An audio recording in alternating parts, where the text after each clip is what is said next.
ஒட்டுமொத்த கேரளாவும் ரொம்ப பரபரப்பாக பேசிகிட்டு இருக்க ஒரு நியூஸை பற்றி தான் இன்றைக்கி நம்ம பார்க்க போகிறோம். ஒரு சோஷியல் மீடியா ஃபேம்காக ஒரு ரீச் ஒரு பப்ளிசிட்டிக்காக ஒரு பொண்ணு எந்த எக்ஸ்டென்ட் வரைக்கும் போக முடியும் அப்படிங்கிற ஒரு வேர்ஸ்ட் எக்ஸாம்பிள் தான் இந்த கேஸ். பெண்களுக்கு நடக்கிற நிறைய கொடுமைகளில் ட்ராவல் ஹராஸ்மெண்ட்டும் ஒன்று.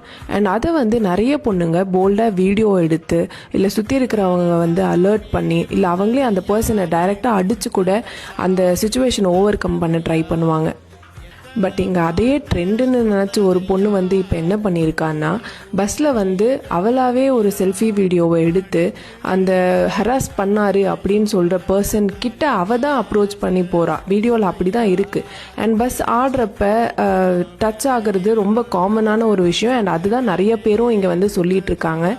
ஸோ அதை அவள் வீடியோ எடுத்து இவர் என்னை ஹராஸ் பண்ணிட்டாரு, இவர் ராங்காக டச் பண்ணுறாரு அப்படின்னு அவர் மேலே ஒரு குற்றச்சாட்டை வச்சு இப்போ அந்த பர்சன் இஸ் நோ மோர், அவர் சூசைட் பண்ணிக்கிட்டாருன்னு நியூஸ் வந்திருக்கு. இன்னைக்கு வரைக்கும் பெண்களுக்கு ஆதரவாக தான் இங்கே நிறைய சட்டங்கள் இருக்குது. பட் இந்த ஷிம்ஜிதா அப்படிங்கிற இந்த பொண்ணு பண்ண மிஸ்டேக்னால இன்னைக்கு ஒரு உயிரே போயிருக்கு. டு கன்க்ளூட், ஒரு ஃபீமேல் லாயர் அவங்களா முன் இந்த பொண்ணு பண்ணது தப்பு தான் அண்ட் இதுக்கான தண்டனையை நான் அவளுக்கு கண்டிப்பாக வாங்கி தருவேன்னு சொல்லியிருக்காங்க.